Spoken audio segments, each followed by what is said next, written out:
Hey everyone, what's going on? Erica here with yet again another one. In this video, we're going to talk about narcissistic mothers and their scapegoat children. Now, we've already learned in my trilogy, my 3-series video set, how a narcissistic mother is. Okay, we learned how she is with her children, how she is with other people outside of her children, and a family as a whole.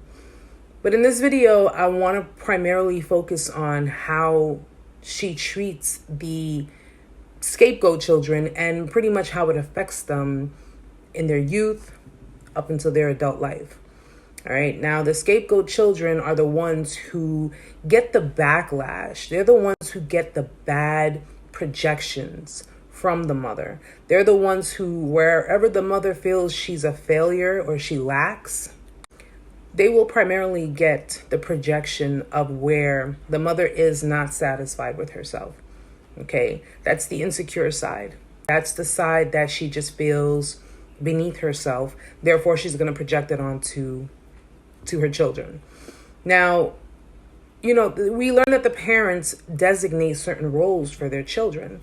If they have more than one child, they'll give one child the golden child status. They'll give another child the scapegoat status. And then possibly if they have a third, they'll give that child the lost child status. But as far as being a scapegoat is concerned, now this is before they turn black sheep. As far as being a scapegoat is concerned, the scapegoat is generally the fallback guy. Okay, they're the ones who get the blame for everything. Anything that goes wrong, anything that goes awry, they're the ones who get it. They get the shitty end of the stick, basically. No, gotta control my cursing. Try to be real professional with it. But yeah, they're the ones who pretty much just, they get the blame, they get it all. All right. But being the scapegoat is not just designated solely to one person. If the parent chooses to do so, they can rotate the roles around. So who would normally be the scapegoat can eventually be the golden child. Who would be the golden child can eventually be the lost child, and who would be the lost child can eventually be the scapegoat. There's no number to how many times the parents can, reverse the roles, switch them up, and confuse the children in the process. This is all a way for the parents to kind of keep everyone off balance and keep them confused. So that way, their manipulation tactics can work even more.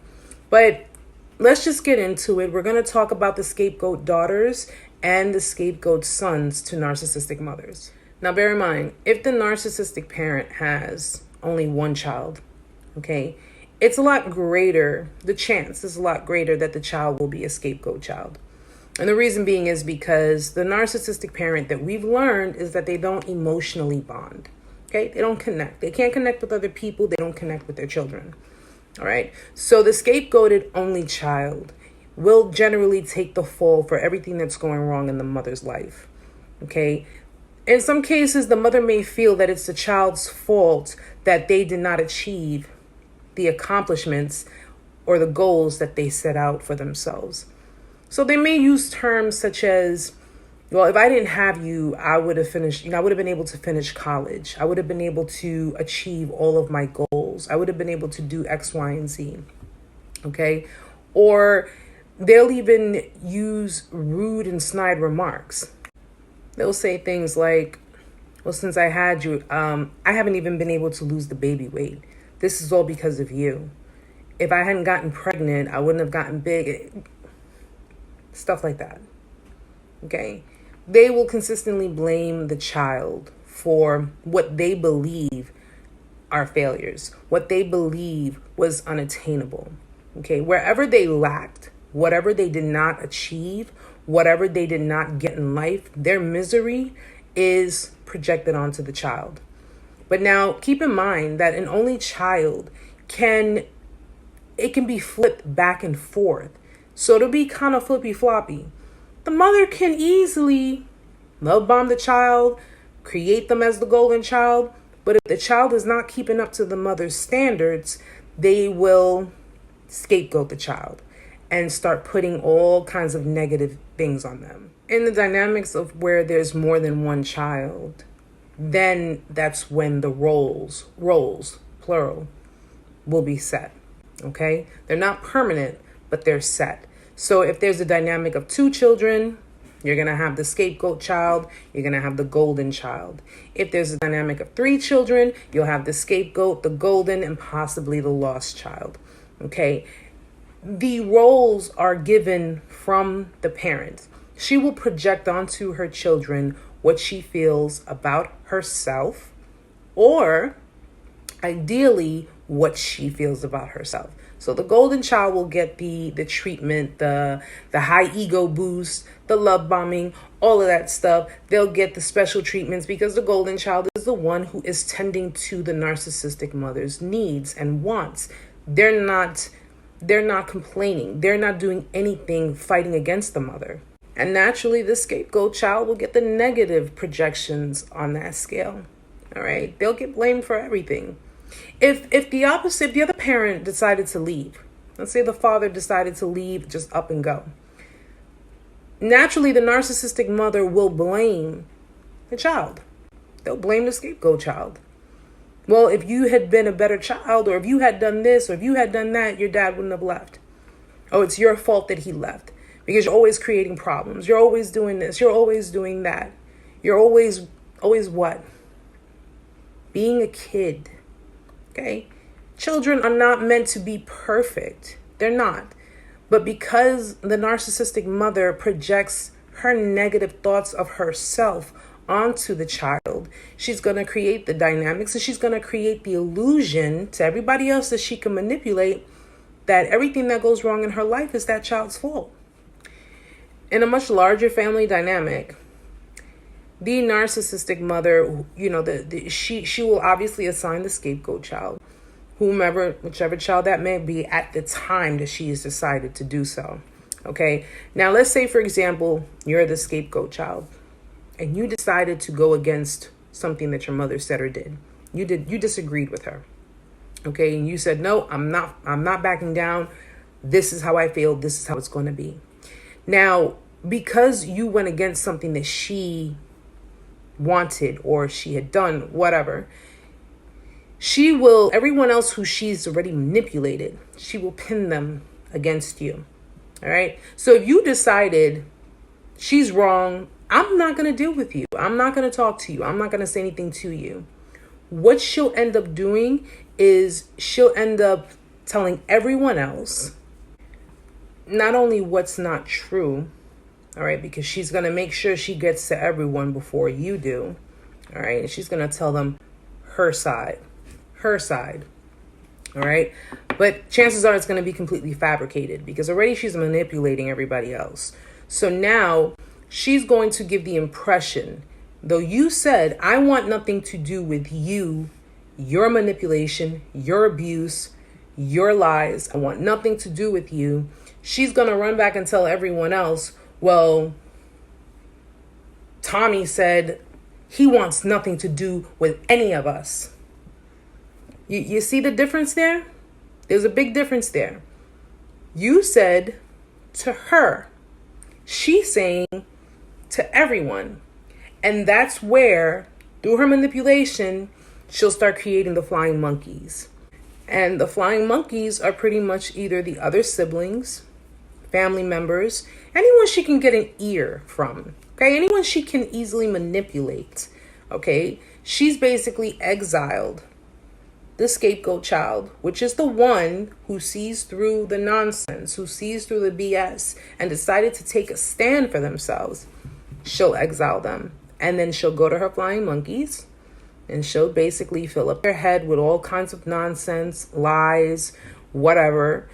She will exaggerate things. She'll make it appear that the scapegoat child has no respect for her. The scapegoat child doesn't care if anything happens to her, doesn't care about her as a person. Meantime, all she's been doing is abusing her child, manipulating her child into believing that they're not even human.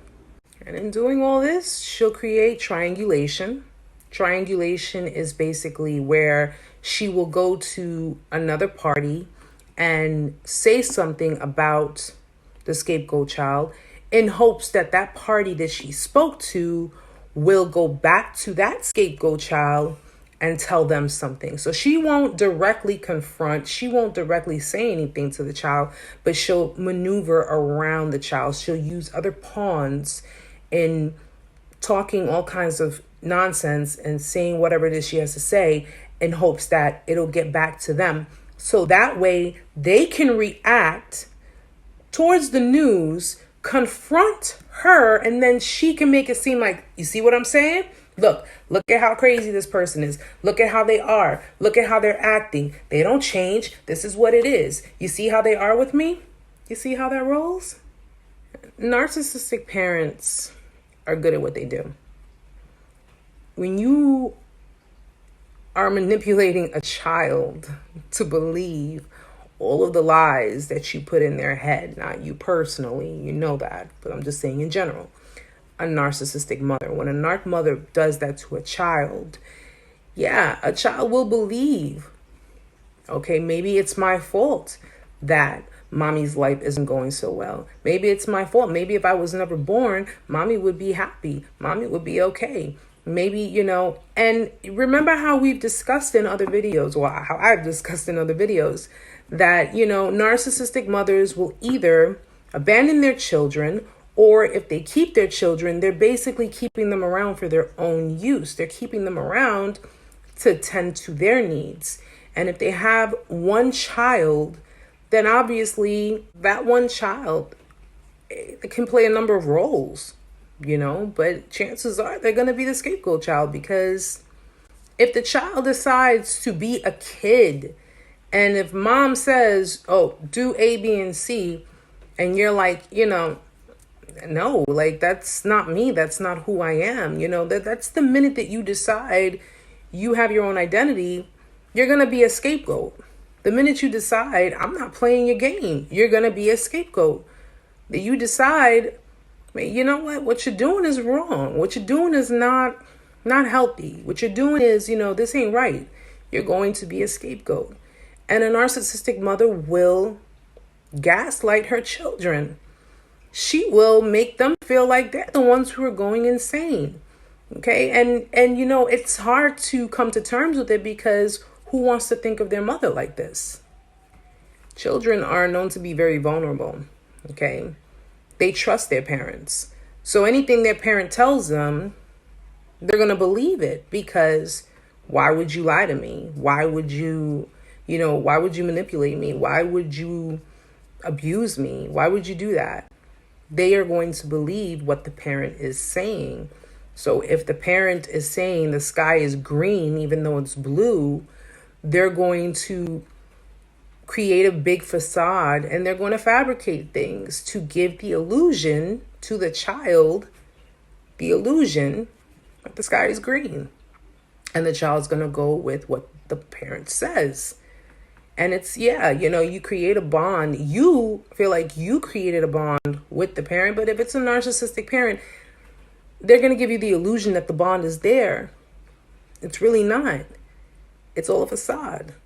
Now, we learned in previous videos, the daughters of narcissistic mothers, the scapegoating part of it is shaming, criticizing, making them feel like they're not lovable, making them feel like they are impeding in your life. Yeah, the narcissistic mother will provide in a materialistic sense, because it's for them, it's an obligation. They have to, okay, fine, I have to do X, Y, and Z, but they won't bond.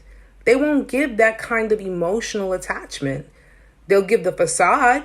They'll give the daughter the whole illusion of, I love you.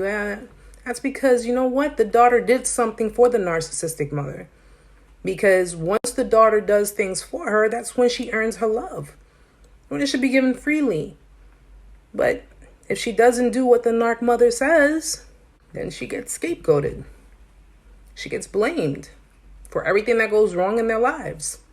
She gets blamed for things that she has no control over, and she gets projected. She gets projection, the mother's projection of her negative self.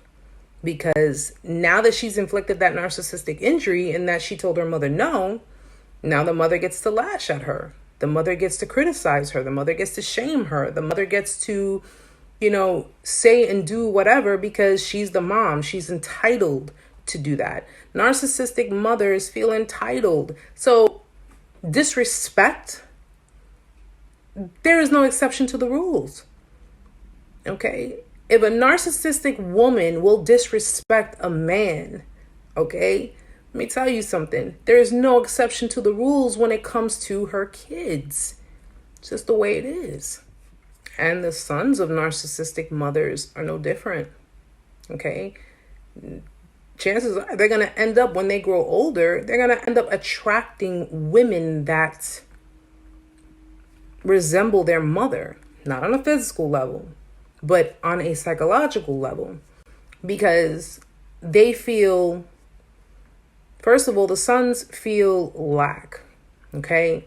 Sons of narcissistic parents feel like they're never going to be good enough, especially if they're scapegoats, because they're the ones given all of the backlash. They're the fallback guys.